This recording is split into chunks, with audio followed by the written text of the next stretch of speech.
యేసుక్రీస్తు కూడా ప్రియులారా మనం చూసినట్లయితే సాతానుకు లోబడలేదు, రిజెక్ట్ చేశామన్నమాట.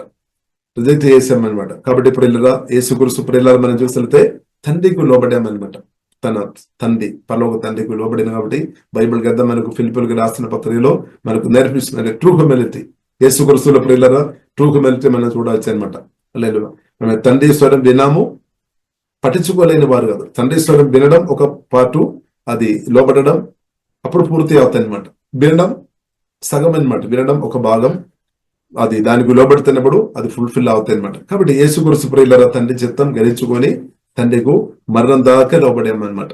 హల్లెలూయా. కాబట్టి బైబిల్ గ్రంథం ప్రియులారా మనకు నేర్పిస్తుంది యేసుక్రీస్తును తండ్రి హెచ్చించామన్నమాట. కాబట్టి ఎవరైతే దేవుని ట్రూ హ్యూమిలిటీ దేవునికి లోబడుతున్నారో వారు జీవంగా దేవుడు డైరెక్ట్ పరిశుద్ధాత్మ దేవుడు జీవంగా దేవుడు హెచ్చిస్తాడు. దాని కొరకు కొందరు మనుషులను కూడా దేవుడు వాడాలంటే దేవుడు వాడతారు. హల్లెలూయా. ఇప్పుడు దేవుడైతే హెచ్చిస్తాడు అనమాట. దేవునికి స్తోత్రం. కాబట్టి ట్రూ హ్యూమిలిటీ ప్రియులారా చాలా important. Fear of the lord డుండే ప్రియుల lead to riches, honour and long life అని బైబిల్ గ్రంథం ప్రియులారా మనకు నేర్పిస్తుంది. కాబట్టి అక్కడ దేవుడు మనకు అనుగ్రహించినాక ఇప్పుడు దేవుడు స్వరం వినాలి, దానికి ఇప్పుడు లోబడి ఇప్పుడు హెచ్చింపు ఉంది అనమాట. హల్లెలూయా. ఆమేన్. యేసుక్రీస్తు లోబడినప్పుడు అన్ని నామకడ గొప్ప నామం వచ్చింది అనమాట. హల్లెలూయా. అందరం యేసుక్రీస్తు ప్రభు అని ఒప్పుకోవాలి, అది తండ్రి కోరిక అనమాట. దేవునికి స్తోత్రం. హల్లెలూయా. కాబట్టి ఇప్పుడు ఇలాగా true humility and fear of the lord నాకు మీకు ఉండే అది మనం నడిపిస్తుంది. రిచెస్ అనే బైబిల్లో రాయబడింది. ఇప్పుడు రిచెస్ ధనవంతులు ఉండడం ఐశ్వర్యం పాపం కాదు. మన మనసులో చాలా మంది తప్పు బోధ చేశారేమో, డబ్బు అంటే పాపం అని. నో, డబ్బు రిచెస్ పాపం కాదు. హల్లెలూయా. అది మనకు అవసరం అనమాట. దేవుని రాజ్య పరిచర్య కొరకు మన అవసరం, డబ్బు అవసరం, అభిషేకం మనకు అవసరం, దైవజ్ఞానం అవసరం. అలాగే దైవజ్ఞానాన్ని బట్టి డబ్బు ఐశ్వర్యం ఎలా వాడుకోవాలని ప్రియులారా మనం నేర్చుకోవాలి. అలాగే మనం దేవుని రాజ్యం కొరకు ఖర్చు చేసేవారుగా మనం ఉండాలి. హల్లెలూయా. ఖర్చు చేసేవారు ఉండాలి. దేవునికి స్తోత్రం. ఇప్పుడు నిజంగా దేవుని ఫస్ట్ దేవునికి ఇంపార్టెంట్ ఇచ్చే వ్యక్తులు దేవుని రాజ్యానికి ఇచ్చే వ్యక్తులుగా బ్రతుకుతారు అనమాట.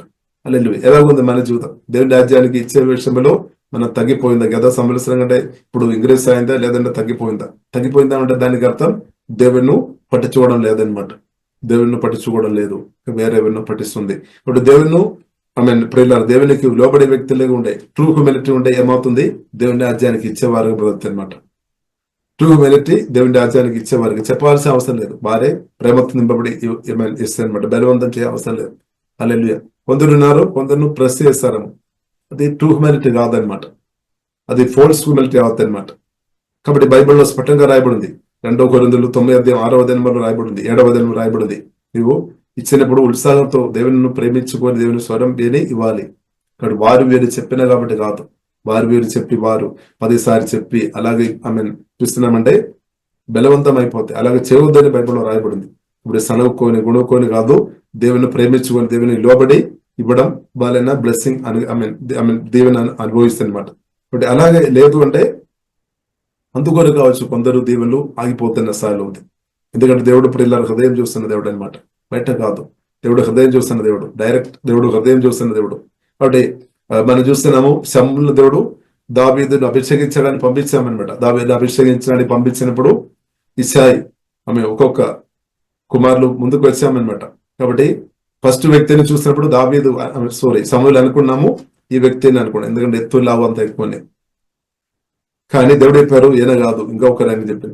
కాబట్టి అప్పుడు దేవుడు చెప్పిన ఒక మాట ఉంది, మనిషి ఏమో బయట ఉన్నది చూస్తాను అనమాట, దేవుడేమో హృదయం చూస్తున్నాడు. కాబట్టి నా దేవుడు మన దేవుడు యేసయ్య మన హృదయం చూస్తున్నాం అనమాట. ఇప్పుడు హృదయంలో ప్రియులారా తగ్గింపు ఉండాలి, హృదయంలో. కాబట్టి ఆ దీవగల దేవునితో సంబంధం ఉన్న వారికి అది వస్తాయన్నమాట. జీవగల దేవుని సంబంధం లేని వారికి అది రావడం కష్టమనమాట. అందుకొరికి బోర్న్ అగైన్ పొందాలి, కొత్తగా జన్మించాలి, జీవగల దేవునితో కనెక్ట్ అవ్వాలి, యేసుక్రీస్తుతో కనెక్ట్ అవ్వాలి, పరిశుద్ధాత్మతో కనెక్షన్ ఉన్న వారికి అది గెలింపు వస్తాయి అనమాట, మిగిలిన వారికి రాదు. కాబట్టి ఇప్పుడు ఇలా మనం ప్రార్థన చేయాలి. నేను నా ఇంటి వారు జీవగల దేవుని స్వరం వినాలి, జీవగల దేవునికి లోబడే వ్యక్తిగా ఉండాలి. అలాంటి వ్యక్తులు 100% దేవుని అనుభవిస్తాయి అనమాట. జీవగల దేవుడు కార్యం చేస్తాడు. కాబట్టి దేవునికి లోబడలేని వ్యక్తులకు దేవుడు ప్రియులారా సహాయం చేయలేదని సత్యం కూడా ప్రియులారా మనం అర్థం చేసుకోవాలి. లేదంటే మారు మనసు పొందాలి. ఒక ఆప్షన్ ఉంది, రెపెంటెన్స్, మారు మనసు పొందాలి. దేవుడు ఎవరినో తోసివేసే దేవుడు కాదు. ఎంతో అవిధేయత కలిగిన వ్యక్తి అయినా సరే, ఎంత తిరుగుబాటు కలిగిన వ్యక్తి అయినా సరే, ఎంత హార్డు హృదయం కలిగిన వ్యక్తి అయినా సరే దేవుడు తోసివేయలేదు. కాబట్టి మారు మనసు రెప్పెన్. కాబట్టి బైబిల్ గ్రంథం ప్రియులారా, ప్రకటన గ్రంథం 2వ అధ్యాయం 3వ అధ్యాయం మనం చూసినట్లయితే సంఘంతో దేవుడు మాట్లాడినప్పుడు చాలా సరే మాట రాయబడింది. రెప్పెన్ రెప్పెన్, సంగమా మారు మనసు పొందుము, దేవుని ఆమె మారు మనసు పొందాలని రాయబడింది. ఇప్పుడు పడిపోయిన ప్రియులారా విషయంలో మారు మనసు పొందాలి అన్నమాట. అందుకొరకు బైబిల్లో రాయబడింది, పాపం ప్రియులారా మనం లోపలి దాచిపెట్టుకొని ఉన్నవారు వరదలేదు. వారి కొరకు ఎంత ప్రార్థన చేసినా కరెక్టే, వారి కొరకు ఎంత ప్రార్థన చేసినా వారు వరదలు లేదు. కారణం ఏంటిది? వారు లోపలే పాపం దాచిపెట్టిన కాబట్టి. అందుకొరకు బైబిల్లో రాయబడింది, పాపం ఒప్పుకున్న వారు, దాన్ని విడిచిపెట్టే వారు దేవుని కరుణ పొందుతారు. పాపాలు ఉంటే ఒప్పుకోవాలి. ఏసే నేను పలానా విషయంలో నేను పొరపాటు చేశాను, నా గర్వం వచ్చింది, నేను పలానా విషయం దేవా మీ మాటలు పట్టించుకోలేదు, నేను పొరపాటు చేశాను అని జీవగల దేవునితో ప్రియులారా మనం చెప్పాలి. ఇంకా జీవగల దేవుడు నాతో మీతో మాట్లాడినప్పుడు దానికి లోపడకుండా ఎక్కడ వెళ్ళినా, ఈ భూమి మీద ఎక్కడ వెళ్ళినా, ఏ సముద్ర లోపల వెళ్ళినా, ఎంత ఆకాశం కానీ ఎక్కడ దాగి ఉన్నా సరే ప్రియులారా దేవునికి తెలుసు అనమాట. హల్లెలూయా. ఇప్పుడు ఒక్కటి ప్రియులారా మార్గం, మారు మనసు అనమాట. హల్లెలూయా. పాపం చేస్తున్న స్థాయిలు ఉంటాయి, దేవుని ఒక మాటలు పట్టించుకోలేని స్థాయిలు ఉంటాయి. ప్రియుల దయసి ఒకటి ప్రియులారా ఆప్షన్, మారు మనసు. ప్రభుత్వ పాప ఒప్పుకోవాలి. వేసే నేను ఆలోచన ద్వారా, మాటల ద్వారా, నా జీవితం ద్వారా నేను మీకు వ్యతిరేకంగా పాపం చేశాము, మిమ్మల్ని నేను పట్టించుకోలేదు, మిమ్మల్ని నేను నిర్లక్ష్యం చేశాం, ఎవరు క్షమించమని దేవునితో అడగాలి, రక్తం ద్వారా కడగాలి. దేవుడు చెప్పినట్టు మనం చేసే స్థాయికి వచ్చినప్పుడు జీవంగా దేవుడు కార్యం చేస్తాడు.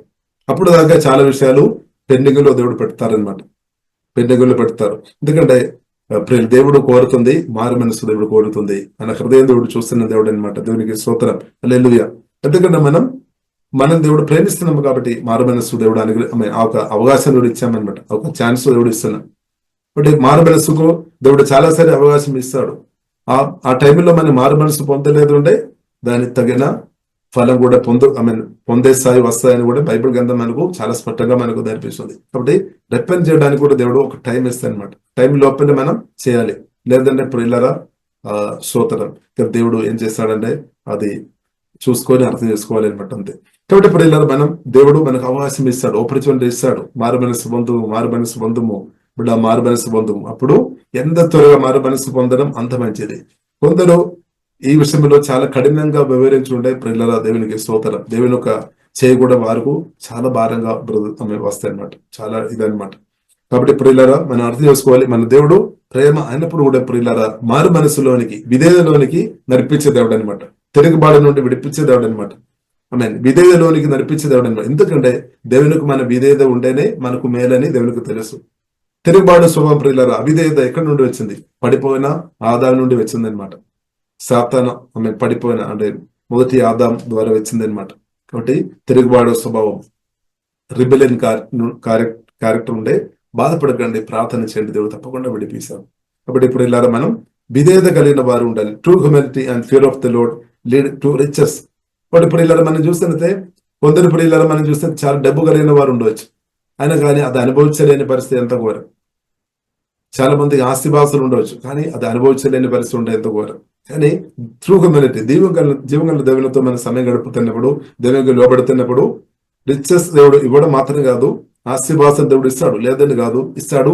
అది అనుభవించడానికి కూడా దేవుడు కృప చూపిస్తాడు అనమాట. దేవునికి స్తోత్రం. అది అనుభవించడానికి దేవుడు కృప చూపిస్తాడు. కాబట్టి true humanity and fear of the lord చాలా ప్రాముఖ్యమైన విషయమని సత్యం ప్రియులారా పరిశుద్ధాత్ముడు మనతో మాట్లాడుతున్నాం. కాబట్టి దానివల్ల మనకు రిచెస్ అందుకొరకు బైబిల్లో రాయబడి ఉంది.